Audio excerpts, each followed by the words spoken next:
اس programme میں بہت warm welcome. میں ہوں کامران شاہد. آج کی سب سے اہم ترین ڈیولپمنٹ اگین سپریم کورٹ کے حوالے سے. بہت عرصہ ہوا جب لوگوں نے سپریم کورٹ کو ڈسکس کرنا چھوڑ دیا, کیونکہ افتخار چودھری صاحب جو تھے وہ چیف جسٹس نہیں رہے. ان کے زمانے میں جو ہے وہ ہر روز لیڈنگ اور ہیڈ لائن نیوز بنا کرتی تھی ان کے ریمارکس کے حوالے سے, ان کے فیصلوں کے حوالے سے.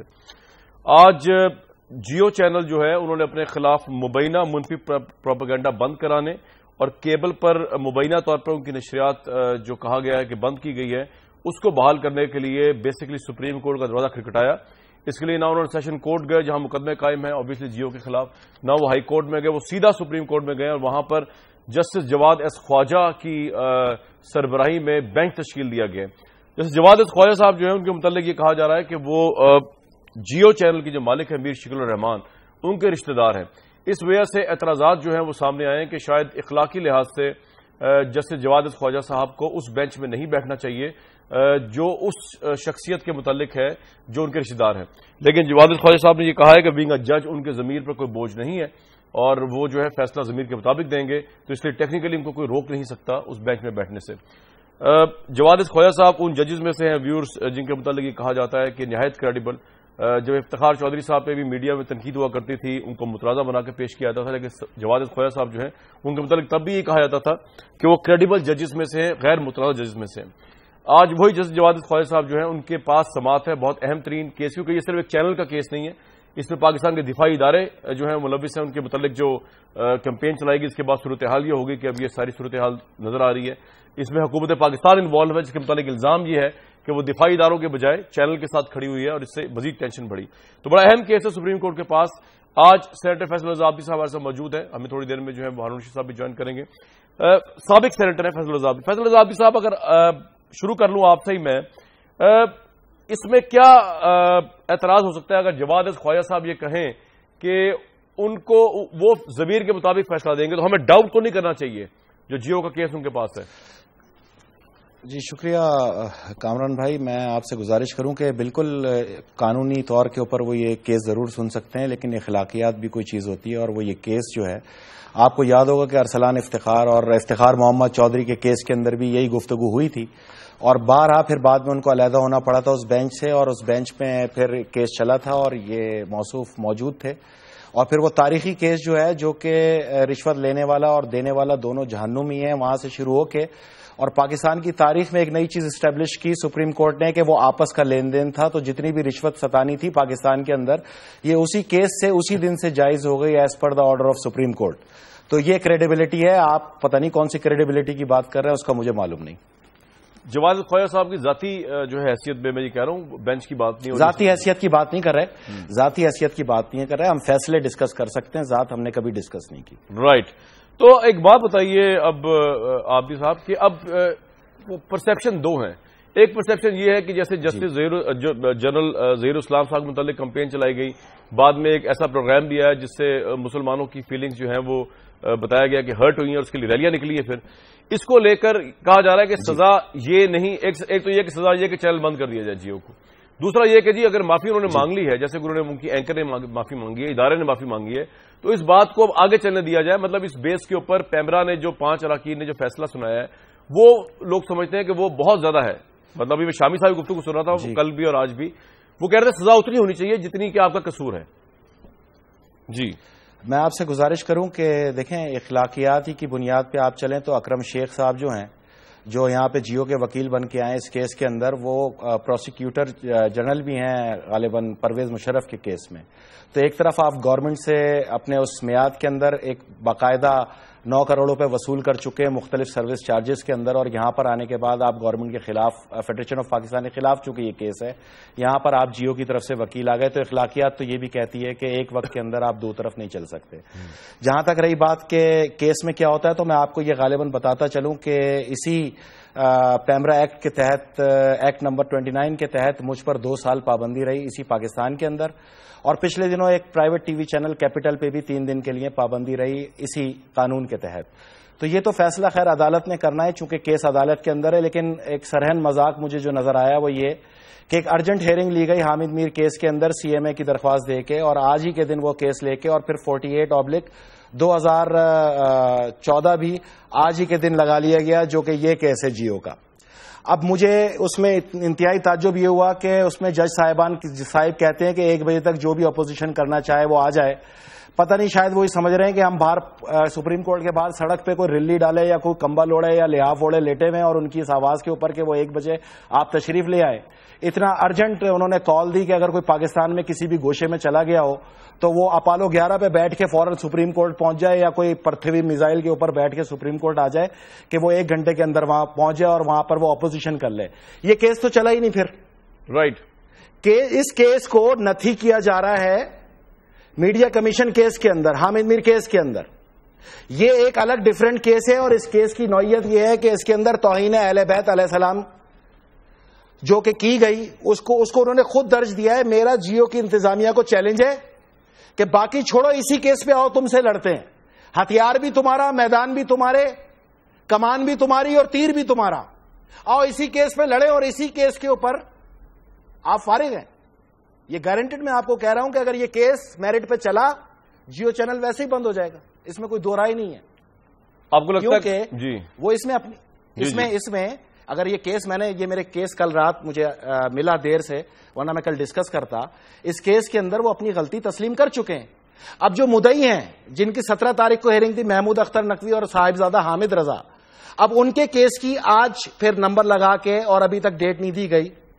اصل کیس تو وہ ہے جس کے ساتھ یہ جیو کیس بے شک انٹروین کرنا چاہیں تو لے آئیں. یہ سرن اب سامنے جو صورتحال آئی ہے وہ صرف اتنا میں کہنا چاہتا ہوں کہ اس کے اندر جب وہ اپنی غلطی خود تسلیم کر چکے ہیں تو اب سپریم کورٹ اور قانون کی راہ میں مدعی معاف کر سکتا ہے, نہ کوئی عالم معاف کر سکتا ہے, نہ مفتی معاف کر سکتا ہے, نہ فیصل عابدی معاف کر سکتا ہے, نہ پرائم منسٹر معاف کر سکتا ہے, نہ کامران شاہد. تو اس میں مدعی کون ہے؟ تو یعنی کہ پاکستان کی ساری پبلک مدعی ہے آپ کے نزدیک, جو آپ کہہ رہے ہیں توہین اہل بیت رضی اللہ عنہ یا توہین صحابہ رضی اللہ عنہ جو ہوتی ہے, اگر ہوتی ہے. میں اس پہ بھی آ رہا ہوں کامران بھائی. میں صرف یہ بتانا چاہ رہا ہوں کہ چونکہ 17 تاریخ کو ایک پٹیشن ان کے خلاف فائل کی گئی سپریم کورٹ کے اندر, جس کے اندر محمود اختر نقوی اور صاحبزادہ حامد رضا نے فائل کی تھی. ٹھیک ہے. اس کیس کو صرف نہ چلانے کے لیے 20 تاریخ کو جیو نے Geo versus federation of Pakistan یہ 48 نمبر بھی لے لیا اسی وقت اور ہیرنگ ڈیٹ بھی لے لی, اور ساری توجہ اس کیس پہ لا کے اس کو نتھی کر دیا. حامد میر کیس کے ساتھ نتھی کرنے کی سرن سازش کی گئی وہیں پر. تو بات یہ ہے کہ اصل کیس تو ہماری نظر میں وہ ہے جس کی انہوں نے نمبر دیا ہے اور جس کا نمبر ہے 49/2014. ٹھیک ہے. 50/2014 اور 51/2014. میرا ایک سوال ہے آپ سے, بینگ اے مسلمان, بینگ اے پاکستانی, یہ بتا دیجئے کہ آپ کی فیلنگز آبویسلی ہرٹ ہوئی ہیں, پاکستانیوں کی فیلنگز ہرٹ ہوئی ہیں اس پروگرام کے حوالے سے, لیکن کیا آپ کو لگتا نہیں ہے کہ اسلامی شعار کو دیکھتے ہوئے, آن صلی اللہ علیہ وسلم جو ہے ان کی سنت کو دیکھتے ہوئے, اور ایون جو پاکستان کا جو کورٹ کہتا ہے, جو کنسٹیٹیوشن کہتا ہے, اگر اس میں معافی مانگ لی جائے تو کیا معافی جو ہے وہ آپ کے خیال میں قابل قبول نہیں ہوگی؟ جو پروگرام ہوا اس طرح وہاں کی اینکر نے معافی مانگی ہے, جیو انتظامیہ نے خود بھی معافی مانگی ہے. معافی کافی نہیں ہے آپ کے نزدیک؟ کیا کیا جائے اس کا اور کیا حل ہو سکتا ہے؟ معافی قابل قبول نہیں ہے. کامران بھائی میں تو ایک گنہگار آدمی ہوں. میں نے آپ سے کہا کہ میں مدعی نہیں ہوں. میرے پاس تو معافی کی, پہلے میں آپ سے عرض کرتا چلوں کہ ہم کوئی عالم دین نہیں ہے, لیکن اللہ تعالیٰ نے اتنے علم سے ضرور نوازا ہے کہ کچھ نہ کچھ دسترس رکھتے ہیں جی. اور چینلز پہ بھی یہ منقبت ہوئی, منقبت بے شک چلائیں آپ, ایک ماحول کے اندر چلائیں, باوقار ماحول میں چلائیں. باقی چینلوں نے بھی چلائی جو ہم نے دیکھی اور بالکل باوقار ماحول میں تھی. کوئی بھی فنکشن شروع ہونے سے پہلے تلاوت ہوتی ہے, اور جب تلاوت ہوتی ہے تو روپٹے سر پہ ہوتے ہیں, لوگوں کے سر جھکے ہوئے ہوتے ہیں, اور اس کے بعد ناچ گانا بھی ہوتا ہے. تو میں معاشرے کے اندر تو کہیں پر بھی دخل اندازی نہیں چاہوں گا, نہ میں کسی خواتین کو نہ کچھ. میں تو صرف ایک ادارے کی غلطی بتا رہا ہوں کہ چونکہ یہ متبرک نام لیے گئے, جن ہستیوں کے صدقے میں درود پڑھ کے آپ کی نمازوں کی قبولیت ہے, اہل بیت اطہار علیہ السلام یا صحابہ اکرام. اب اہل بیت کی شان یہ ہے کہ اس کا جو نور اول ہے وہ خود سرکار دو عالم صلی اللہ علیہ وسلم کی ذات پاک ہے. تو بات صرف اتنی سی ہے کہ آپ یہ جوتے جو لہرا رہے تھے اس سے واقعی کوئی دلی تکلیف ہوئی, ہمیں کوئی اعتراض نہیں ہے, آپ کیٹ واک کریں, کیونکہ ہم ایک آزاد معاشرے میں رہتے ہیں. آپ نے اپنی قبر میں جانا ہے, ہم نے اپنی قبر میں جانا ہے, ہم اس نظریے کے لوگ ہیں. لیکن آپ کیٹ واک کے اندر اگر صوفیانہ کلام نہ لگائیں اور آپ انڈیا کے ننگ دھڑنگ گانوں کی جو روزی کھا رہے ہیں اسی پہ آپ اپنی روزی کو کنٹینیو کر لیں تو ہمیں اور آپ کو تو کوئی اعتراض نہیں ہے. جہاں تک بات ہے حرام قرار دیا, تو حرام یہ ہوتا ہے کہ میں نے وہ خریداری بند کر دی, اس ادارے کی کسی بھی چیز کے اندر 1 روپیہ دینا بند کر دیا, اس فتوے کو میں نے سیکنڈ کیا. آئینی اور قانونی طور پہ چونکہ پاکستان کا کانسٹیٹیوشن جو ہے وہ عدالت کی طرف لے کے جاتا ہے, تو وہ آئینی اور قانونی طور پہ عدالت چلے گئے. بے شمار مظاہرے ہوئے, آپ نے کہیں پر بھی کوئی ایک پتھر بھی رپورٹ نہیں دیکھا. اور جبکہ اب میں تمام عالم دین سے پوچھوں، کیا توہین رسالت کے جس وقت ریلیاں نکلی تو پاکستان کے اندر سینکڑوں جو ہے دکانیں نظر آتش کر دی گئیں، درجنوں سینما نظر آتش کر دیے گئے، توہین صحابہ کے نام پر سینکڑوں دھماکے کر کے یہاں بچوں اور عورتوں کو مار دیا گیا، یہ مفتی صاحبان اس وقت کیوں خاموش بیٹھے ہوئے تھے؟ اس وقت کہتے نا کہ یہ تو اس کا جرم بنتا ہی نہیں ہے، تم کس لیے قتل کر رہے ہو؟ پاکستان کے اندر آپ لوگوں نے ہمیشہ آنکھیں بند رکھی اور آج آپ لوگ اس وقت معافی کی گفتگو کرنے آ گئے جب آپ کا ایک ادارہ پھنسا ہوا ہے۔ تو میرے پیارے بھائی، قانون کے مطابق پھر کیپٹل ٹی وی کو کیوں بلاک کیا گیا تھا اور فیصل رضا عابدی پہ 2 سال پابندی کیوں لگائی گئی تھی؟ تو سب سے پہلے آپ کا معاشرہ مجھ سے تو معافی مانگ لے، جبکہ آپ قصور بھی نہیں بتا سکے کہ میں صحیح تھا یا غلط۔ اگر میں غلط تھا تو آپ دینا مجھے پھانسی، میں بھی تو ایک سپریم جوڈیشل کونسل کے اندر کیس لے کے کھڑا ہوا ہوں، نہ مجھے پارلیمنٹ نے انصاف دیا، نہ مجھے سپریم جوڈیشل کونسل نے انصاف دیا، نہ مجھے صحافیوں نے انصاف دیا، نہ عوام پاکستان نے انصاف دیا، نہ میری پارٹی نے انصاف دیا۔ تو وہ جو میں نے محنت 4 سال کی تھی ٹھیک ہے، تو ضائع ہو گئی نا، تو وہ تو ہو گئی ضائع، لیکن میں تو عمل درآمد شروع کریں گے نا، وہ کرتے ہیں۔ لیکن بات یہ کہ اب سپریم کورٹ کا ایک کریڈیبل بینچ بیٹھا ہوا ہے جیسے جواد خواجہ کی سربراہی میں، اور وہ جیو کے خلاف پٹیشن سن رہا ہے۔ کیا آج جو جیو کے مخالفین ہیں نظریاتی طور پر یا جن کی فیلنگ جینوئنلی ہرٹ ہوئی ہیں، خواہ ظہیر اسلام صاحب کا معاملہ ہو، جنرل ظہیر اسلام صاحب کا، یا یہ جو پروگرام چلا ہے جس میں توہین کی گئی ہے، تو آپ کو لگتا ہے کہ اب جب سپریم کورٹ کے پاس چلا گیا تو سپریم کورٹ پہ تو ہمیں ٹرسٹ ہونا چاہیے نا، ہم سپریم کورٹ پہ کیوں ڈاؤٹ کریں؟ تو سپریم کورٹ جو فیصلہ کرے گی وہ تو فیصل رضا عابدی یا کامران شاہد یا ہارون رشید صاحب یا پاکستان کی پبلک یا نواز شریف صاحب سب مانیں گے نا اس کو، یا اس میں بھی کوئی ڈاؤٹ ہے؟ دیکھیں، میں آپ سے گزارش کروں کہ کامران بھائی، میں نے ایک دور کے اندر باقاعدہ الزامات عائد کیے اور اس کے بعد اس کو کاغذی ثبوت دیتے ہوئے پارلیمنٹ کے اندر اور عدالت سپریم جوڈیشل کونسل میں پیش کیا جی، تو مجھے تو انصاف نہیں ملا۔ اس کے بعد سے میں خاموش ہو گیا اور میں کبھی نہیں بولا، لیکن ہم بولتے ہیں ہمیشہ ریمارکس کے اگینسٹ میں، اور جب ریمارکس آتے ہیں تو ہمارا فرض بن جاتا ہے کہ اس ریمارکس کا جواب دیں، کیونکہ 5 یا 6 مہینے بعد دوبارہ ریمارکس کی آواز آج ٹیلی ویژن پہ سنائی دی، اور جو جج صاحب وہاں بول رہے تھے وہ ٹیلی ویژن کے ذریعے ہم تک پہنچا، تو انہوں نے تو خود اپنی رشتہ داری کا اقرار کر لیا۔ اب آپ مجھے یہ بتائیں، یہ کیس 15 دن چلتا ہے، 3 مہینے چلتا ہے، 3 سال چلتا ہے، اس کا فیصلہ ہوتا ہے، اور فیصلے کے بعد مدعی یا پھر جو موکل ہے وہ سامنے جا کے پھر کھڑا ہو جائے کہ کانفلکٹ آف انٹرسٹ ہے، یہ تو رشتہ دار تھے، میں اس فیصلے کو مانتا ہی نہیں، اور پھر وہ اپیل پہ چلا جائے تو پھر اس طرح تو طولت ہو جائے گی نا۔ کیا سپریم کورٹ میں بے شمار ایگزیکٹ رشتہ داری ہے جسٹس جواد خواجہ صاحب کی میر شکیل صاحب سے؟ انہوں نے خود یہ غالباً اقرار کیا ہے کہ وہ میر شکیل صاحب کی ہمشیرہ جو ہیں وہ ان کی بھابھی ہیں۔ رائٹ، تو آپ کو لگتا ہے کہ ان کا رائٹ نہیں ہے بینچ پہ بیٹھنا؟ وہ بیٹھ سکتے ہیں اگر ان کا زمین مطمئن ہے؟ میں دیکھیں، قانونی اور آئینی طور پہ تو میں نے کبھی اعتراض نہیں کیا نا، میں نے تو آپ کو ایک مثال دی ہے افتخار محمد چودھری اور ارسلان افتخار کی، کہ یہی ڈائلاگ وہاں پر بھی سنائی دیا تھا، اور آخر 5 یا 6 دن بعد وہ بینچ سے الگ ہو گئے تھے، تو جواد خواجہ صاحب کو تو الگ ہونا پڑے گا، یہ تو روایت ہے سپریم کورٹ کی، یہ میرے گھر کی روایت تو نہیں ہے۔ اگر وہ نہیں ہوتے تو پھر یہ فیصلہ اہمیت کھو دے گا پبلک کی نظر کے اندر۔ آپ اس کے اندر مؤثر وکلاء صاحبان یا ریٹائرڈ جج صاحبان سے رائے لے سکتے ہیں، میں اپنی رائے دینے کا پابند ہوں اور یہ میری ذاتی رائے ہے۔ رائٹ، فیضل عابد صاحب ہمارے ساتھ ہیں، ویورز بریک پہ جائیں گے، واپس آئیں گے، بہت سے اہم ترین سوالات ہیں، اس پہ بات کرتے ہیں اس پروگرام میں۔ ہمیں امید کرتے ہیں کہ وزیر اطلاعات و نشریات جو ہیں ان سے کچھ سوالات ہیں وہ بھی ہمیں جوائن کرے، کچھ بڑے کریٹیکل سوالات کے اوپر جو آج پیمرا کے حوالے سے چل رہی سچویشن، جو ویسے پاکستان کی صورتحال چل رہی ہے، اس سے پرویز رشید صاحب ہمیں امید ہے کہ پروگرام کے اگلے حصے میں تھوڑی دیر کے لیے شاید جوائن کریں گے، بلکہ شاید نہیں بالکل جوائن کریں گے۔ واپس آتے ہیں بریک کے بعد۔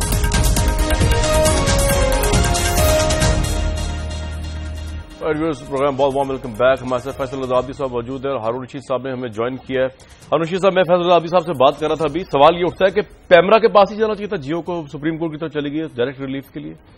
یہ بڑا امپورٹنٹ سوال ہے، اس پہ کوئی غور ہی نہیں کر رہا ہے، اس پہ صحیح معنی میں ڈیبیٹ نہیں ہو رہی۔ ان حکمرانوں کو، لیڈروں کو کوئی شخص بتائے کہ ادارے ہوتے ہیں جو ملک چلاتے ہیں، یہ کہنے کو کہہ دیتے ادارے بنانے سے مراد کیا ہے؟ اگر پیمرا اسی طرح ایک قابل اعتماد ادارہ ہوتا ہے جیسے دوسرے ہیں، اس ملک میں کوئی ادارہ نہیں ہے فوج کے سوا، اس میں خامیاں بھی ہیں، انہوں نے غلط فیصلے بھی کیے، بلنڈرز کیے، پہاڑ جیسی غلطیاں کی، لیکن ادارہ ہے، اس میں سے وہ گزر جاتے ہیں، کتنے بڑی غلطیاں کر کے وہ بچ گئے ہیں۔ آج فوج کے ساتھ ہمدردی کوئی 75-80% لوگوں کی ہے، اس لیے کہ وہ ادارے کی طرح کام کرتے ہیں، امینڈ کر سکتے اپنے۔ پیمرا ایک ادارہ کیوں نہیں ہو سکتا؟ اس میں 10 ممبر ہیں یا 12 ہیں یا 6 ہیں، وہ ایسے ممبر کیوں نہیں ہو سکتے کہ لوگ کہیں کہ یہ ٹھیک فیصلہ کریں گے؟ اور یہ پرویز رشید صاحب بیچ میں کیا کر رہے ہیں؟ اور حکومت کیا کرے, کمیشن بنا رہی ہے. اور وہ کیا کر رہے تھے, وزیر اعظم صاحب جا رہے تھے تیمارداری کے لیے اور بیانات دے رہے تھے اور غلیل اور دلیل اور فلاں. اس کی تو کوئی ضرورت نہیں تھی. پیمرا اس کا تعین کرتا اور پہلے ہی کرتا, اس سے بھی پہلے. لیکن صاحب سپریم کورٹ سے تو ہم توقع کریں گے نا, وہ تو انصاف ہی کرے گی نا پھر. نہیں, سپریم کورٹ سے آپ توقع رکھیں یا کوئی نہ رکھے, مجھے اس سے بحث نہیں. میں سپریم کورٹ پہ رائے دیتا ہی نہیں. یعنی میں جسٹس جواد خواجہ کی جگہ ہوتا تو میں بالکل نہ بیٹھتا, اس لیے کہ کنٹروورشل ہو جائے گا فیصلہ. لیکن قانونی ماہرین کا کام ہے اس پہ رائے دیں. ریمارکس خواجہ صاحب بہت دیتے ہیں, اور یہ جسٹس افتخار چودھری کی روایت کے وہ پاسدار ہیں. یہ دنیا میں اس طرح ہوتا نہیں ہے. باقی اس کی قانونی پوزیشن کیا ہے وہ لائر بتا سکتا ہے, ہم اس پہ تبصرہ نہیں کرتے. پیمرا آج بھی مجھے بتائیے کہ ادارہ کیوں نہیں بن سکتا. یہ کمیشن کیا ہے؟ پولیٹیکل پارٹی کو ایک ادارہ ہونا چاہیے پراپر, ساری دنیا میں ہو سکتی ہے, یہاں نہیں ہو سکتی. یہاں ادارے ہیں نا, یہاں موٹر وے پولیس ادارہ ہے, یہاں وفاقی ٹیکس کا محتسب کا دفتر کا ادارہ بن گیا تھا, آئی بی بننے جا رہا تھا. ادارے کیوں نہیں بناتے؟ ان کا کام ہے, ان کو الیکٹ کیا گیا, ووٹ دیے گئے, حکومت کریں, بالکل ان کا رائٹ ہے. بلکہ ہم پھر مزاحمت کریں گے کہ ان کو کوئی ہٹانے کی کوشش کرے گا. میں تو خراب بھی اس کے حق میں نہیں ان کو ہٹائے. یہ ادارے کیوں نہیں بناتے؟ یعنی شہباز شریف صاحب وہاں بیٹھے ہوئے, $35 بلین کے ایم او یو سائن ہو گیا. کون سے؟ انلیگل, بالکل ٹوٹلی. اچھا, وہ پی سی 1 بنا ہی نہیں, ایکنک سے پوچھا ہی نہیں, کیا لوگوں کو انہوں نے امک سمجھا ہوا ہے؟ امپلیمنٹ ہی نہیں ہو سکتے.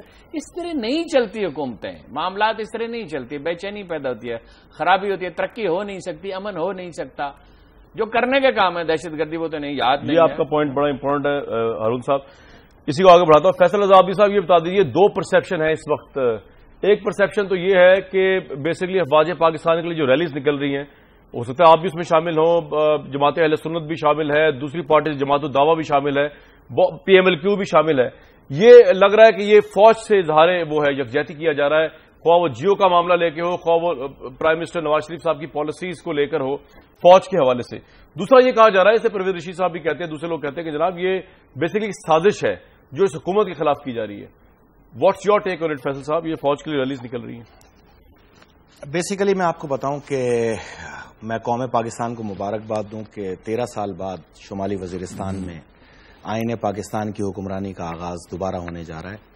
اور ہمیں انشاءاللہ یقین ہے کہ جو محسود قبائل ہمارے بھائی پورے پاکستان کے اندر 10 لاکھ سے زیادہ اپنے علاقوں سے بے دخل کیے گئے, وہ انشاءاللہ بہت جلد واپس جائیں گے. ایک ایسی صورتحال کے اندر جب آپ کی افواج پاکستان نے براہ راست اس جنگ کا آغاز کرنا تھا دہشت گردوں کے خلاف, اس ضمن کے اندر طالبان فورسز کا سب سے بڑا مائنڈ سیٹ میڈیا کے اندر یہی ادارہ تھا جو گزشتہ 13 سال سے نہ صرف ترجمانی کر رہا تھا بلکہ لال مسجد آپریشن کے بعد ایک دم سے اس کا رنگ بدلا, اور اس کے تیروں کا نشانہ مسلسل افواج پاکستان. اور اس دن سے آج تک میرے پاس یہ تقریباً ان کے 350 مختلف بیانات موجود ہیں جس کے اندر سرن افواج پاکستان کے اوپر کھلا وار کیا گیا, ان کے لوگوں کو جاں بحق, جبکہ طالبان کو شہید تک کے یہاں پر بیانات موجود ہیں.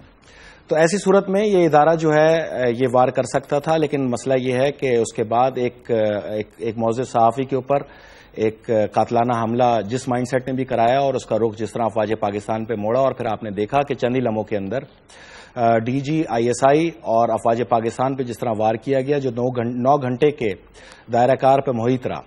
اور اس کے بعد عوام پاکستان کے ری ایکشن کو دیکھتے ہوئے باقی سیاسی جماعتیں جو بہت تیزی سے بتدریج اس مائنڈ سیٹ کے ساتھ کھڑی ہو رہی تھی, انہوں نے اپنے آپ کو ریورس کیا, اور ریورس کرنے کے بعد عوام پاکستان کی امنگوں کے مطابق آواز بلند کرنا شروع کی. پبلک اوپینین کو دیکھتے ہوئے ماحول یکسر بدلا, اور عوام پاکستان کی افواج پاکستان سے محبت ایک بار پھر 1965 کے بعد پاکستان کے طول و عرض میں دیکھنے میں آئی, جس میں بتدریج مسلسل اضافہ ہوتا جا رہا ہے. ایسی صورتحال کے اندر اگر آپ حکومت جمہوریت بھائی یہی اور کیا ہوتی ہے سازش, اور کیا جمہوریت کا کیا تعلق ہے؟ جمہوری تو کبھی ادھر کھڑے ہوتے ہیں اور کبھی ادھر کھڑے ہوتے ہیں, اور اب تو کھلی طور پر عدلیہ کے کچھ کردار جمہوری چیمپئن اور یہ ادارے کے ممبران ایک ساتھ کھڑے ہوئے. اس کیس کے اندر میں نے آپ کو کیا ہسٹری بتائی پوری, میں نے تو آپ سے خود عرض کی کہ آج کسی بھی طرح سے کسی اوپینین میکر کو بلائیں اور وہ مجھے یہ ثابت کر دیں کہ عدالت کی آنکھوں میں کھلے عام دھول جھونکی جا رہی ہے ایک سی ایم اے لگا کے, ارجنٹ ہیئرنگ ایک پرانے کیس کی اٹھا کے, اور 48/2014 کو اس سے نتھی کر کے اس کیس کے اندر پیوست کیا جا رہا ہے, اور وہاں کا تو فیصلہ آلریڈی ڈیسائیڈڈ ہے. تو اس سے بڑی اور کیا دھول جھونکی جائے گی پاکستانیوں کی نظروں میں؟ اور خاص طور پہ یہ تیاری افواج پاکستان کو کمزور کرنے کے لیے اس لیے کی جا رہی ہے کہ جو لاکھوں ایکڑ زمین جن لوگوں کو دی جا رہی ہے یہاں پر توفتاً, ان کے ملکوں کے اندر بہت جلدی ایک جنگ کا آغاز ہونے والا ہے. وہ یہاں تشریف لانے والے ہیں, اور وہ کمزور افواج کے عادی ہیں، تبھی تو کرائے پہ فوج مانگتے پھر رہے ہیں.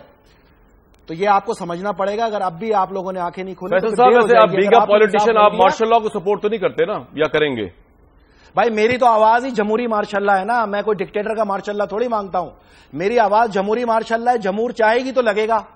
تو آپ محنت کریں. آپ دیکھیں 24 تاریخ سے جب سے میں نے یہ آواز ماری ہے، سیاستدانوں کے پسینے نکلے، یہ سب ایک ہونا شروع ہوئے. میں نے آپ سے کہا تھا یہ اگر ایک ہو گئے قانون پہ عمل درآمد کریں گے اور پاکستان بچ جائے گا. اور اگر یہ ایک نہیں ہوئے تو میں عوام پاکستان کو کنوینس کر کے افواج پاکستان کی طرف لے جاؤں گا، مارشل اللہ کی طرف، انگوٹھے چیک کرا کے. پاکستان کی تاریخ کا اس سے بڑا اندھیر کیا ہوگا کہ 7,000 ووٹوں کو بنیاد بنا کر انگوٹھوں کے نشان کو ایک دم غارت کر دیا گیا، اور پورے الیکشن کو ایک بار پھر الیکشن کمیشن نے نیل اینڈ وائٹ کر کے کہا بالکل صاف ستھرا الیکشن ہے. ٹائپنگ کی غلطی ہے. ووٹ ڈالے گئے. الیکشن کمیشن نے کہا نواز شریف صاحب کے حلقے میں ٹائپنگ کی غلطی ہوئی ہے. آپ لوگ دیکھیں کامران بھائی، چھوٹی بات کو جو ہے نا، اگر آپ غور طلب ہے، بہت چھوٹی بات ہے. وہ الیکشن 7,000 ووٹوں پہ محیط نہیں تھا. اس حلقے کے اندر باقاعدہ انگوٹھوں کے نشان چیک کرنے کے ٹریبونل میں درخواستیں پڑی ہیں. کیسے الیکشن کمیشن کا عہدیدار اس حلقے کے اندر، جس کے اندر ابھی انگوٹھوں کے نشان ہی نہیں چیک ہوئے، جس میں یہ ثابت ہو کہ بوگس کتنے، جعلی کتنے، گھر میں کتنے لگے اور رائے ونڈ کے فارم میں کتنے لگے، آپ کیسے فیصلہ کر سکتے ہیں کہ وہاں شفاف الیکشن ہوئے ہیں؟ تو یہ دھول عدالتوں میں بھی جھونکی جا رہی ہے. اور جن ججوں کو آپ کریڈیبل کہہ رہے ہیں، یہ تو پی سی او پہ اوت لے چکے ہیں. پی سی او پہ اوت لے کے اپنی غلطیوں کی کیا ہو گیا آپ کو؟ 1999 میں لیا ہے. اچھا 1999 میں لیا ہے، 2007 میں نہیں لیا. اچھا تو آپ میری بات سنیں. جن کو قرآن نے فنار کہہ دیا آپ کریڈیبل کہہ رہے ہیں، تو میں اب اس پہ کیا بات کروں؟ فنار کا مطلب کیا ہے؟ فنار کا مطلب کیا ہے؟ جہنم کوئی یار. اب یہ تو آپ ججز کے متعلق ہم یہ نہیں کہہ سکتے. اس وقت حالات ایسے تھے، بہت سے ججز. یار میں کہہ رہا ہوں قرآن کہہ رہا ہے، سورہ المائدہ کہہ رہی ہے، تفسیر ابو داؤد میں کہہ رہی ہے. آپ کسی عالم دین کو بلا کے یہ پوچھ لینا، آپ کب تک معافیاں دیتے رہیں گے؟ لیکن پاکستان بنا دیا. جی فیصل صاحب، لیکن عدالت نے آج جو بات کی ان میں بھی تھوڑا وزن ہے. انہوں نے پیمرا سے کہا حضور آپ جو ہے، ویسے تو آپ نے اس چینل کی بندش کے لیے کر دیا، وہ تو ہم فیصلہ کریں گے، اور جو ان کے خلاف جو عدالت کے خلاف پروگرام چلتے ہیں ان پہ پیمرا کوئی نوٹس نہیں لیتی. اس پہ بھی نوٹس لینا چاہیے. لیتی ہے نا، کیوں نہیں لیتی؟ آپ کے کسی چینل میں ہمت ہی نہیں تھی کہ مجھے 1.5 سال تک بلاتا، مجھ پہ لیا نا. کیسی باتیں کر رہے ہیں آپ؟ پیمرا کے آفیشل تو باقاعدہ چینلز پہ فون کر کے کہتے تھے اگر اس کو بلایا تو چینل بند کر دیں گے. اور اس زم کے اندر مختلف چینلوں کے بزرگ مالکان نے، اینکر صاحبان نے، ہماری بہن بھائیوں نے کٹیروں کی ہوا کھائی ہے. آپ کے اوپر بھی کتنا دباؤ تھا. آپ ہی بتا دیں کہ آپ کے اوپر دباؤ نہیں تھا ایک پروگرام کرنے کے بعد؟ آپ نے اور ہم نے تو ساتھ شروع کیا تھا. سب سے پہلا پروگرام ہم نے خواجہ شریف پہ کیا تھا. مجھے نہ مروا دینا، میرے تو پروگرام ویسے کیا تھا. اوبیسلی آپ کو پاکستان میں یہ پاکستان میں مرنے اور مرانے کا فن جو ہے نا، صرف یہ ہماری ذات کے لیے. آپ لوگ تو خوش رہو، آپ تو 4 سال بعد جاگنے والے لوگ ہو. جو ہم آج بتا رہے ہیں 4 سال بعد آپ نے ماننا ہے. بھائی وہ میں ریکارڈ کی درستگی کر دوں. جواد خواجہ صاحب کی کتاب تھی آپ کے ہاتھ. جسٹس شریف صاحب جو تھے لاہور ہائی کورٹ کے جو تھے، خواجہ شریف صاحب جو تھے، ان کی کتاب آپ کے پاس تھی، اور آپ نے ایک دم اچانک جو ہے وہ میرے لائیو شو میں نکالی جب میں جن دنوں میں پچھلے چینل ایکسپریس میں ہوا کرتا تھا. اور اس میں انہوں نے لکھا ہوا تھا کہ جی میں نے تحفے تحائف جو ہے وہ نواز شریف صاحب سے لیے. اپنی کتاب میں انہوں نے لکھا ہوا تھا، یہ واقعہ تھا اس میں. تو دیکھیں میری بات سنیں. میں آپ سے ایک گزارش کروں کہ میرا مقصد یہ تو نہیں تھا کہ میں ان کی، چونکہ ایک ایسا چیلنج آیا تھا اس دور کے اندر مجھے کہ آپ کے پاس اگر انہوں نے کہیں لکھا ہے تو لا کے دکھائیں، اس لیے میں نے آپ کے ان کے پروگرام میں دکھائی تھی کہ میں نہیں کہہ رہا وہ احسان مند ہے، وہ تو خود اپنی کتاب میں کہہ رہے ہیں وہ احسان مند ہے. اور میں آپ کو ایک اور بات بتاؤں، اور اس کو آپ بے شک چیک کر لیں. یہ پی ایل ڈی ہے 5/2012 ملک ریاض کیس تھا. P L D number 664 supreme court 2012 page number 657 اور 677 میں انہوں نے خود لکھا ہے کہ یہ جیو اور اس کے اینکر صاحبان نام لے کے انتہائی غیر ذمہ داری کے ساتھ رپورٹنگ کرتے ہیں اور یہ اپنی صحافت سے قطعاً وفا نہیں کرتے. بھائی ذمہ داری میرے بھائی آج وہ انہی کا کیس بھی سن رہے ہیں. رائٹ ہارون صاحب، تھوڑا سا آپ کا بیچ میں انٹیک بڑا ضروری ہے اس وقت. سر یہ تماشا لگا ہوا ہے نجم سیٹھی صاحب، آپ پی سی بی دیکھ لیں. میں نہ نجم سیٹھی کو برا کہتا ہوں نہ زکا اشرف صاحب کو. جو مینجمنٹ، جو حکومت یہ کر رہی ہے، سوال اس پہ اٹھتا ہے کیا تماشا لگایا ہوا ہے وہاں پہ. آپ نادرا کو دیکھ لیں، وہاں کیا تماشا لگا ہوا ہے. ایک ایڈیشنل کو انہوں نے قائم مقام لگایا ہوا ہے، اور جو آنے والا ہے وہ سنے آنے سے پہلے کانٹروورشل ہو چکا ہے. بولتے تماشا لگا ہوا ہے اس ملک میں ایک سال سننے سے سنا کیا ہے وہ تو میں نہیں لکھا ہے اس پہ. کل مجھ سے ملے بھی، میں نے انہیں مشورہ دیا کہ بالکل نہ آپ نادرا کے چیئرمین بنے. یہ سیاسی طور پہ متنازع ہو جائے گا. ویسے وہ پروفیشنلی کمپیٹنٹ آدمی ہیں، یونیورسٹی انہوں نے بنائی ہے اور آئی ٹی کے، وہ اس میں آئی ٹی کا ان کی صلاحیت پوری ہے. لیکن یہی تو رونا ہے کہ بھئی ادارے کیوں نہیں بناتے. طریقے سے کیوں نہیں انتخاب کرتے؟ اور یہ پی سی بی میں جو ہو رہا ہے، پی سی بی میں تو دیکھو عجیب تماشا ہے. ذکا اشرف صاحب کا کرکٹ سے کیا تعلق ہے اور نجم سیٹھی صاحب کا کرکٹ سے کیا تعلق ہے؟ الزام ان پہ یہ ہے کہ 35 سیٹوں میں دھاندلی میں وہ شامل تھے اور جو وہ گفتگو کرتے ہیں ویسے بھی وہ جانبدار آدمی ہیں. تو نواز شریف صاحب نے انہیں لگایا کیوں ہے؟ ان کی بیگم صاحبہ جو ہے محترمہ مریم نواز کی تعلیق بنی ہوئی ہیں. کون؟ جگنو محسن صاحبہ؟ جی ان کے تعلق کئی دفعہ میں لکھ چکا ہوں، اس کی تردید بھی. انہیں بھی ارادہ تھا ان کے قومی اسمبلی کا ممبر بنانے کا، سینیٹر بنانے کا. اچھا، کیا اس ملک کے 20 کروڑ لوگوں کو یہ احمق سمجھتے ہیں؟ 1.5 سال 2 سال یہ مشکل سے حکومت کرتے ہیں، اس میں کنٹروورشل ہوتے ہیں، پیسے لے کے ملک سے باہر بھاگ جاتے ہیں اور کسی دن پکڑے بھی جائیں گے. ظاہر ہے یہ اس طرح تھوڑی ہوتا ہے کسی ملک کا وزیر اعظم اس کی ساری دولت باہر پڑی ہو، اپوزیشن لیڈر کی ساری دولت باہر پڑی ہو، بھر منی لانڈرنگ نہیں ہوگی اور کیا ہوگا، انسٹیبلٹی نہیں ہوگی تو کیا ہوگا؟ یہ احمقانہ بات ہے. یہ نہیں رہ سکتا کرکٹ بورڈ کے چیئرمین. سپریم کورٹ کیا یہ 10 وہ کرا لیں، ریفرینڈم کرا لیں اور 20 کروڑ پاکستانی میں سے 18 کروڑ کے ووٹ لے کے نہیں بن سکتے. تو یہ کوئی کس قاعدے سے حکومت ان کا حکومت کا تصور یہ ہے کہ یہ ہماری چراگاہ ہے، اس کو جس کو چاہیں لگائیں، مغل بادشاہوں کی طرح نظام. وہ جسٹس سجاد علی شاہ سے کیا جھگڑا تھا؟ مرضی کی عدالتیں، مرضی کے وزرائے اعلیٰ، مرضی کے وزیر، جس کو چاہیں ٹکٹ دیں. یہ پارٹیاں ہیں کیا؟ ایک آدمی کی جیب میں ایک پوری پارٹی پڑی ہوتی ہے، وہ جس کو چاہے ٹکٹ دے، جس کو چاہے رکھے، جس کو چاہے نکالے. ہم کو ان کے غلام ہیں اور یہ بنا سکتے ہیں تو اب بنانے کی کوشش کر رہے ہیں تو کر کے دیکھ لیں. رائٹ، اس طرح نہیں چلے گا. فیصل رضا عابدی صاحب، یہ عمران خان صاحب نے الزام لگایا بیسکلی کہ نجم سیٹھی صاحب کو اس لیے چیئرمین بنایا جا رہا ہے یا رکھا جا رہا ہے حکومت کی طرف سے کہ ان کو ریوارڈ دیا گیا ہے. آپ کو لگتا ہے یہ عمران خان صاحب کا صرف جلسے وغیرہ کی حد تک ایک وہ بات ہے یا اس میں کوئی وزن بھی ہے؟ اور یہ چیئرمین شپ جو میوزیکل چیئر بنی ہوئی، what's your take on it? That's not my topic اور I'm not interested in this topic because کہ یہ میرے لیے ضروری نہیں ہے. میرے لیے جو ضروری ٹاپک ہے وہ یہ ہے کہ عمران خان کو سب سے پہلے تقاضا کرنا چاہیے 272 حلقوں کے اندر دوبارہ انگوٹھوں کے نشان چیک کرانے کا. عمران خان کو اسلام آباد میں آنے کے بعد چند قدم کے فاصلے پہ الیکشن کمیشن موجود تھا، وہاں جانے کے بجائے وہ فیصلہ آباد چلے گئے. تو اس کا مطلب وہ تو سیاست کر رہے ہیں. بھائی ہم تو سیاست چھوڑ چکے. ہمارا آج بھی نشان یہ ہے، ہم تو کہتے ہیں کہ آپ انگوٹھوں کے نشان چیک کرا کے آئیں. میں آپ کو گارنٹی کہہ رہا ہوں کہ یہ گھسبیٹی ہیں. پاکستان کی تاریخ میں اس سے زیادہ کیا ہوگا کہ بارہا ان کے نام لے لے کے بتانے کے، اگر یہ صحیح ہوتے تو اگر ان میں ایک بھی کسی میں بھی غیور نکلتا اور وہ باہر آ کے کہتا لو جی سب سے پہلے میرا چیک کراؤ. پاکستان کی ہسٹری میں کب کون سا ایسا دن آئے گا جو نکل کے سب سے پہلے ایک آدمی بولے 272 میں سے کیا ہو سب سے پہلے میرا چیک کراؤ؟ تو پاکستان کی تاریخ کے اندر جب عوام پاکستان نے، سسٹم نے، میڈیا نے، عدلیہ نے، سب نے اس سسٹم کو مان لیا تو مجھے کیا ضرورت ہے سیاست کرنے کی اور لوگوں کی خدمت کرنے کی؟ میں جاتا ہوں مافیا بناتا ہوں. اگلا الیکشن چیلنج ہے میرا آپ سے، آپ مجھ سے چین کے دکھاؤ اور آپ لوگوں سے میں اس کو اسٹیبلش بھی کرا کے دکھاؤں گا، عدلیہ سے خاموشی بھی کرا کے دکھاؤں گا. جب سپریم کورٹ خود کہہ رہی ہے کہ اگر انگوٹھوں کے نشان میں کوئی مسئلہ نہیں ہے تو پھر ڈر کس چیز کا؟ ہیرنگ میں کا ہے؟ تو میرے بھائی پھر الیکشن کمیشن کس کام کا، ٹریبونل کس کام کا اور یہ ساری صورتحال کس کام کی؟ نادرا کے اندر باقاعدہ دھندا ہی یہ کیا جا رہا ہے کہ ایک انگوٹھے کے نشان پہ دوسرے کا انگوٹھا کا نشان لگا لگا کے ووٹوں کو غیر تصدیق شدہ کیا جا رہا ہے. اللہ تعالیٰ نے ایک آدمی کا ایک نشان دیا ہے، 2 آدمیوں کے ایک جگہ لگ جائے اس کی تو پوری دنیا میں تصدیق نہیں ہو سکتی. تو اگر یہ وقت بھی گزر گیا اور انہی گھسبیٹھیوں کو آپ نے اسٹیبلش کرنا ہے کامران بھائی، تو میں ان حکمرانوں کو بتا دوں کہ جلد سے جلد تمہارے پاس صرف 3 مہینے. سنی اتحاد کونسل نے 12 تاریخ کی ڈیڈ لائن دی ہے، 13 تاریخ کو ہم نکلیں گے اور پاکستان کی آزادی کی تاریخ جو لکھی جائے گی تاریخ میں وہ 14 اگست 2014 سے شروع ہوگی. واہ! اور اس میں کیا ہوگا؟ اپنی ٹرین کو جمہوریت کی آئین اور قانون کی پٹری پہ تم ساری سیاسی جماعتیں لے آؤ، ورنہ ہم یہ تصور کرنے پہ مجبور ہو جائیں گے کہ ریگستان میں پٹریاں نہیں بچھا کرتی. رائٹ، مطلب آپ کرنے کے جا رہے ہیں کوئی جلسہ کریں گے، جلوس کریں گے، لانگ مارچ کریں گے، ہوگا کیا سنی تحریک کے ساتھ مل کے؟ ہم تو بہت تھوڑے سے لوگ ہیں، ہم تو بہت تھوڑے سے لوگ ہیں اور ہمیں پتا ہے کہ ہم جس ملک میں رہتے ہیں اس کے اندر اکثر عوام کہتی ہے قدم بڑھاؤ ہم تمہارے ساتھ ہیں، اور جب قدم بڑھاتے ہیں تو پیچھے سے سب بھاگ جاتے ہیں، اپنے بھی پرائے بھی، احسان کے دعوے کرنے والے بھی، ساتھ چلنے والے بھی اور ساتھ جینے مرنے کی قسمیں کھانے والے بھی، پھر کوئی نظر نہیں آتا. تو ہمیں تو عادت ہے اکیلے لڑنے کی. ہم نے کیا کرنا ہے، ہم تو چند لوگ ہیں لیکن اللہ کا شکر ہے یہ جتنے بھی ہیں نا ان کے لیے کافی ہیں. آپ بے فکر ہو کے بیٹھو. رائٹ، پاکستان میں جمہوری مارشاء اللہ آئے گا، کچھ بھی کر لو آئے گا.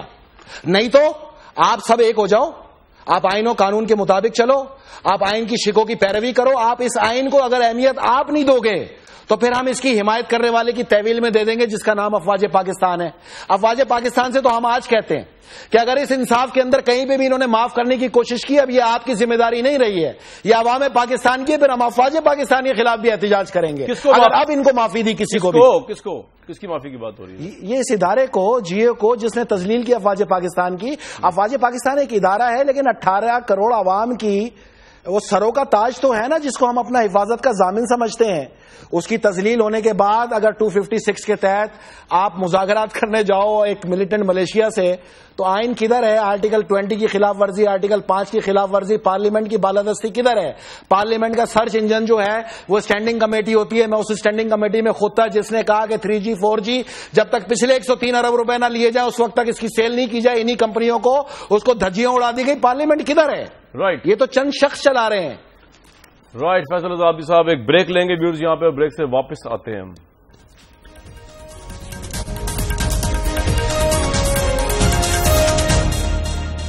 اس پروگرام بہت وارم ویلکم بیک. ہانو صاحب جب حملہ ہوا ہے کل افواج پاکستان کی طرف سے، اس میں آپ یہ کیوں بس یہ آن بورڈ لے کے کیا پرائم منسٹر کو، اور اس میں کیا ہوا کیا بیسکلی؟ نہیں، وہ تو پرائم منسٹر صاحب کے ساتھ طے ہے اور اس میں کوئی اختلاف نہیں ہے. یعنی یہ ظاہر ہے کہ ان کے مشورے سے ہوتا ہے اور پالیسی ہی ان کے مشورے سے بنی ہے کہ ریٹیلیٹ کیا جائے گا جب وہ ایسا کریں گے. ان کی اجازت سے ایک لوکل گروپ ہے، اس نے کانوائز پہ 2-3 حملے کیے ملا فضل اللہ کی، رائٹ، اس کی مرضی سے. تو اس کے جواب میں یہ ریٹیلیشن ہے. دیکھیے، ایک تو یہ ہے کہ سجنا کی اور مولوی فضل اللہ کی لڑائی ہو رہی ہے، ٹھیک ہے، اور انہوں نے ان کو برطرف کر دیا ہے اور انہوں نے برطرفی قبول نہیں کی. ایک بڑی خبر پاکستانی عوام کے لیے یہ ہے کہ یہ آپس میں لڑ رہے ہیں، وہ لڑتے رہیں گے. اچھا، اب یہ ختم نہیں ہو سکتا. دوسرا یہ کہ بہت ویک ہو گئے ہیں لوگ جو سمجھ رہے ہیں نا کہ آپریشن نہیں ہو سکتا. یہ بڑی حماقت میں مبتلا ہے. بیشتر قبائلی ایجنسیاں کلیئر ہو چکی ہیں. رائٹ، اگر سول اور ملٹری گورنمنٹ مل کے فیصلہ کر لے اور قوم سے مدد چاہے اور حقائق بتائے تو یہ اب چند مہینے کا کام ہے. کس طریقے سے کیا جائے اگر قوم سپورٹ کرے تو اس میں آپ نے غور نہیں کیا شاید. ملٹری کمانڈرز مرے ہیں، ان کے انتہا پسندوں کے کمانڈرز مرے ہیں اور غیر ملکی مرے ہیں. بہت بڑا لاس ان کا ہوا ہے. تو اس کا مطلب ایک اور ہے کہ انٹیلیجنس بہت بہتر ہو گئی ہے پاکستان. فیصل عابدی صاحب، ملٹری آپریشن کی تائید کریں گے آپ، یا آپ سمجھتے کہ نہیں اس میں انوسینٹ لوگ مارے جائیں گے؟ میں تو 5 سال پہلے سے کہہ رہا ہوں شوٹ ایٹ سائٹ. انوسینٹ ہیں کہاں وہاں پر؟ کون سے انوسینٹ ہیں؟ انوسینٹ تو سارے کراچی کے اندر بےچارے در بدر گھوم رہے. وہ انوسینٹ تو پختونخوا کے مختلف شہروں کے اندر ہیں. ان کو صرف آپ کے قانون اور آئین پر یقین رکھنے کی وجہ سے غیور محسودوں کو نکال کے باہر پھینک دیا گیا اور ان کو جان و مال تباہ کر دیا گیا. ان کے لیے زندگی تنگ کر دی گئی. اگر وہ انوسینٹ ہیں تو یہ ہمیں محسود قبائل آ کے بتاتے ہیں کراچی میں سوراب گوٹ پہ رہنے والے کہ ان کے ساتھ کیا ہوا. کبھی ان کی طرف بھی کیمرہ لے کے جائیں نا، ان کی بستیوں میں جا کے پوچھیں کہ وہ کس طرح زندگی گزار رہے ہیں. بات صرف اتنی ہے کامران بھائی کہ آج آپ مجھے ایک جواب دیں. جی، ضیاء الحق کے ساتھ چلے، معافی. ضیاء الحق کی کابینہ والے معافی. ضیاء الحق سے آگے آئے، معافی. اس کے ساتھ سیاست میں آئے، وہاں پہ معافی. نواز شریف کو عدالتی فیصلوں میں باقاعدہ لوٹ کی رقم خود افتخار چودھری اور پورے بینچ نے کہا کہ یہ لوٹی ہوئی 6 ارب کی رقم ہے، اس کو بھی معافی. خود افتخار چودھری کو معافی، باقی PCO ججز کو معافی. طالبان کو معافی، ہمارے سر کاٹنے والوں کو معافی، ہمیں گولیاں مارنے والوں کو معافی. کراچی میں بےچارے روزگار کے لیے 7 سے 8 آدمی روزانہ روزگار پہ جاتے ہوئے نشاندہی کر کے گولیاں مار کے ان کو شہید کر دیا جاتا ہے. ان سب کے قاتلوں کو بھی معافی. تو یہ معافی صرف ایک ہی سیکٹر میں کیوں چل رہی ہے؟ آخر سوئس کیس میں کیوں نہیں معافی؟ حج اسکینڈل میں کیوں نہیں معافی؟ NICL میں کیوں نہیں معافی؟ باقی اور جگہ کیوں نہیں معافی؟ جو غلام رضا شاہ نقوی عرصے سے 17 سال سے فالج ہو گیا، جیل میں پڑا ہے، اس کو بھی نہیں معافی. پرویز مشرف کو بھی نہیں معافی. جو بھی طالبان مائنڈ سیٹ کے ساتھ ہے، معافی اپنے ساتھ آسمان سے لے کے آیا ہے پاکستان میں. اور جو اس کے خلاف ہے وہ کورٹ کے اندر ذلیل ہو، رسوا ہو، اور یہاں تک کہ روزگار چھین لو. آپ نے کتنوں کے روزگار چھینے؟ کبھی آؤ میرے سے آپ پروگرام کریں. میں نے تو ہارون رشید صاحب کو آپ کو اس لیے کہا تھا. ہارون رشید صاحب ایک میرے نزدیک بڑے کریڈیبل شخصیت ہیں، اور میں چاہتا تھا کہ آج ہارون رشید صاحب کے سامنے پوری عوام پاکستان سے ایک سوال رکھوں. رکھ دیں کہ میں نے 5 سال ایک قانونی اور آئینی جنگ لڑی. میں نے کوئی ڈیمونسٹریشن نہیں کیا، کوئی مظاہرہ نہیں کیا. میں ہر جگہ انصاف کے اصول کے لیے کھڑا رہا. افتخار چودھری کی FIA کی بنائی ہوئی انویسٹیگیشن میں فیس کرتا رہا. آخر وہ رپورٹ مرتب ہو کے اسمبلی میں آ گئی. اسمبلی نے وعدے کے مطابق مجھے نہیں دی. اب جب مجھے پوری دنیا سے نہ میڈیا سے انصاف ملے، نہ عدالت سے انصاف انصاف ملے، نہ سپریم جوڈیشل پارلیمنٹ سے سنیں انصاف نہ ملے تو ہارون رشید صاحب میرے پاس 3 راستے بچتے، یا تو میں ہجرت کر جاؤں اتنے خطرات میں، یا میں فوج کو آواز دوں، یا میں بندوق اٹھاؤں، مجھے راستہ بتائیں۔ آپ میرے پاس آئیں اسلام آباد میں آپ کو راستہ بتاؤں گا۔ فیصل رضابی صاحب بہت شکریہ، ہارون رشید صاحب بہت شکریہ، ہمیں پرویز رشید صاحب نے جوائن کیا۔ پرویز رشید صاحب، عمران خان صاحب نے جو مبینہ دھاندلی کا الزام لگایا ہے اس پہ آپ کی گورنمنٹ کا ٹیک کیا ہے، ورڈ ہے اس بارے میں؟ میرا کہنا یہ ہے کہ پاکستان میں ایک قانون موجود ہے، پاکستان میں اس قانون کو اپنا راستہ خود اختیار کرنا چاہیے، نہ اس میں پرویز رشید کی مرضی چلنی چاہیے، نہ عمران خان صاحب کی مرضی چلنی چاہیے۔ دوسرا، آپ نے سعد رفیق صاحب کا نام دیا، آپ مہربانی کر کے اپنے کل کے پروگرام میں صرف سعد رفیق صاحب کا اور حامد خان صاحب کا جو الیکشن پٹیشن چل رہا ہے اس میں یہ دیکھیے گا کہ حامد خان صاحب نے کتنی دفعہ سٹے لیا ہے جی، کتنی دفعہ ایڈجسٹمنٹ لی ہے عدالت سے، 90 سے زیادہ دفعہ تو حامد خان صاحب نے ایڈجسٹمنٹ لی ہے۔ یہ آپ ریکارڈ لیجئے گا، کل ہو سکتا ہے میری فگر غلط ہو اس لیے میں اپنی فگر پہ، لیکن سعد رفیق نے ایڈجسٹمنٹ نہیں کی ہوئی، ایڈجسٹمنٹ تو حامد خان صاحب دیتے ہیں۔ اسی سے آپ اندازہ لگا لیجیے کہ ان کی کتنی سنجیدگی ہے اس میں۔ اور لیکن پرویز رشید، اب جس طرح کے حالات چل رہے ہیں، جس طرح فوج کے حق میں ریلیاں نکل رہی ہیں، آپ کو اس بارے میں کوئی کنسرن نہیں ہے کہ چیزوں کو ٹھیک کیا جائے؟ افواج پاکستان کے حق میں تو ہم سب ہیں، ریلی نہیں نکال رہے، وہ بھی افواج پاکستان کے ساتھ ہیں، تو وہ پاکستان کا قومی ادارہ ہیں اور کسی کو بھی یہ حق حاصل نہیں ہے۔ دیکھیے ان کے ہاتھ میں پاکستان کا پرچم ہے، نیشنل سیکورٹی کے تمام ادارے جو ہیں ہمارے، جس میں افواج پاکستان بھی شامل ہیں، بحریہ بھی ہے، فضائیہ بھی ہے، ISI بھی ہے، ان سب کے ہاتھ میں پاکستان کے سینوں پہ بیج لگا ہوتا ہے پاکستان، وہاں پہ کسی سیاسی جماعت کا بیج نہیں لگا ہوا، سب لوگ فخر کرتے ہیں، اور پاکستان کا جھنڈا جو ہے اس کو ہم سب سلام کرتے ہیں، ہم سب اس پاکستان کے جھنڈے کو کٹے پکڑتے ہیں۔ تو افواج پاکستان کے ساتھ ہم سب ہیں، جو اس ریلی میں گئے وہ بھی ہیں اور جو اس ریلی میں نہیں گئے وہ بھی۔ بہت شکریہ پرویز رشید صاحب موجود تھے، تو آج کے پروگرام پہ اپنی فیڈ بیک دیتے رہیے، فرنٹ لائن کامران پہ، ٹویٹر پہ بھی۔ ہمیں نیکسٹ ویک تک کے لیے اجازت ہے۔